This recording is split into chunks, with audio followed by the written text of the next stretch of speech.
Welcome back to my channel Qayyim lifestyle. আসসালামু আলাইকুম। সবাই কেমন আছো? আশা করি সবাই ভালো আছো। আলহামদুলিল্লাহ, আমিও ভালো আছি। প্রতিদিনের মতন আজকেরও একটা দুর্দান্ত রেসিপি নিয়ে চলে এসেছি। সবাই তো পুঁইশাক ডাল করে খায়। আজকের আমি পুঁইশাক ডালটা সম্পূর্ণ অন্যভাবে রান্না করেছি। তো এখানে আমি ডালটা ভিজিয়ে রেখেছিলাম আগেই, আর পুঁইশাকটা অফলাইনে কেটে ভালো করে ধুয়ে পরিষ্কার করে নিয়ে চলে এসেছি। তো আজকের আমি পুঁইশাক আর ডাল আর আলু দিয়ে রান্না করব। এই গরমে পুঁইশাক কিন্তু অনেক ঠান্ডা তরকারি, আর এই গরমে যদি এরকম পুঁইশাক ডালের তরকারি করে খাওয়া হয় কিন্তু অনেক খেতে ভালো লাগে। তো ডালটা আমি কড়াইয়ের মধ্যে সিদ্ধ করতে দিয়ে দিয়েছি, আর তার ফাঁকে আমি আলুটা কেটে আবার ভালো করে ধুয়ে নিচ্ছি। তো এখানে আমার আলু কাটা কমপ্লিট, ধোয়াও হয়ে গিয়েছে। তো এখানে ডালটা সিদ্ধ হয়ে গেছে, পুঁইশাকটা কিন্তু আমি ডালের উপরে দিয়ে দিয়েছি, আর আলুগুলোকেও দিয়ে দেব। একদম হচ্ছে কিনা সাদামাটা রান্না করেছি, নিরামিষ। সুন্দর করে এইভাবে যদি রান্না করে খাওয়া যায় অনায়াসে কিন্তু তৃপ্তি করে খাওয়া যায়। এরকম গরমের সময় এরকম পুঁইশাক ডাল খুব মজা লাগে খেতে। তো আমি এখানে সামান্য একটু হলুদ দিয়েছিলাম জাস্ট কালার আসার জন্য, আমি আর এখানে কিছু দেইনি মশলা। তো এটাকে আমি আলু পুঁইশাক ডালের সঙ্গে দিয়ে আবার ভালো করে নেড়ে চেড়ে দিচ্ছি খুব সুন্দর করে। দিয়ে আবার এটাকে আমি কিছুক্ষণ আবার সিদ্ধ করে নেব। উপরে একটু নুন দিয়ে দিয়েছি যাতে পুঁইশাকটা তাড়াতাড়ি নরম হয়ে যায়। এর আগে আমি নুন ব্যবহার করিনি ডালে। তো আমি এখন আবার ঢাকনা দিয়ে ঢেকে দিয়েছি, দিয়ে আবার সিদ্ধ করতে দিয়েছি। এই তো আমার পুঁইশাক আলুটা সিদ্ধ হয়েই গিয়েছে। একদম মশলা ছাড়া, একদম পুরো হালকা পাতলা করে পুঁইশাক আর ডাল রান্না করছি বন্ধুরা। তো এই রকম পুঁইশাক ডাল কিন্তু তোমরা বাড়িতে একবার ট্রাই করে দেখতে পারো, কিন্তু খেতে অনেক মজার হয়।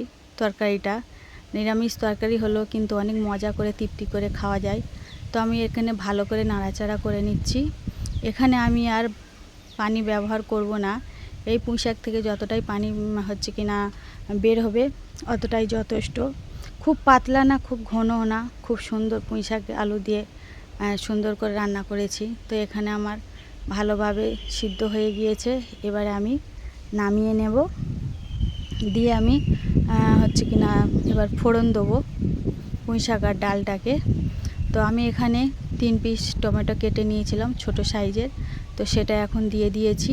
দিয়ে আবার ভালো করে সুন্দর করে নাড়াচাড়া করে নিচ্ছি। ভালো করে নাড়াচাড়া করে আবার একটু ফুটিয়ে নেব যাতে টমেটোটা একটু গলে যায়। টমেটো তো এমনি গরমে ভাপ লাগলে সিদ্ধ হয়ে যায়। তো আমি আবার একটু ঢাকনা দিয়ে সিদ্ধ করে নিয়েছি।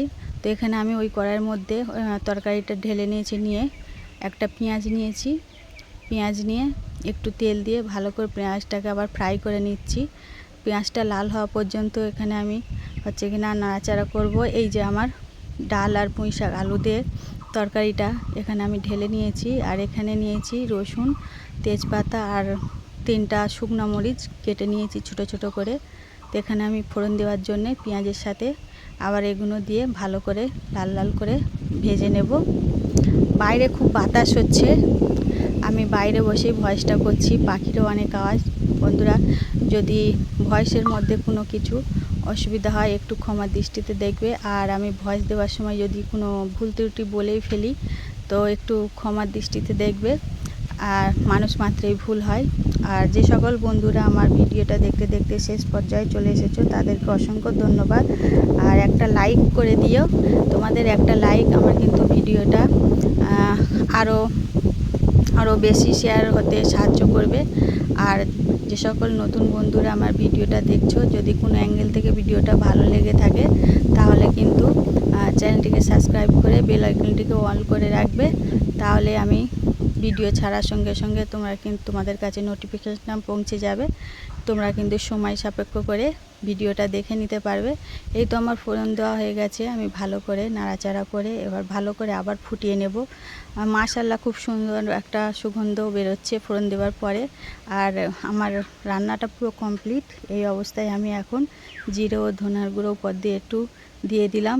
জিরে আর ধনেটা দেওয়ার কারণে তরকারির স্বাদটা কিন্তু আরও দ্বিগুণ বেড়ে যায়, এটা সবাই জানে, তারপরেও আমি বললাম। আর আবার আমি ঢাকনা দিয়ে ভালো করে ফুটিয়ে নেব। নিয়ে আমি একটা পাত্রের মধ্যে ঢেলে নিয়েছি। তো দেখতেই পাচ্ছ বন্ধুরা, লুকটা কত সুন্দর এসেছে আর কত মজার একটা তরকারি, অল্প খরচের মধ্যে হয়ে গেছে। গরমের মধ্যে কিন্তু অনেক মজা করে খাওয়া যায়। যাই হোক, আজকের ভিডিও এই পর্যন্ত। আল্লাহ হাফেজ, টাটা।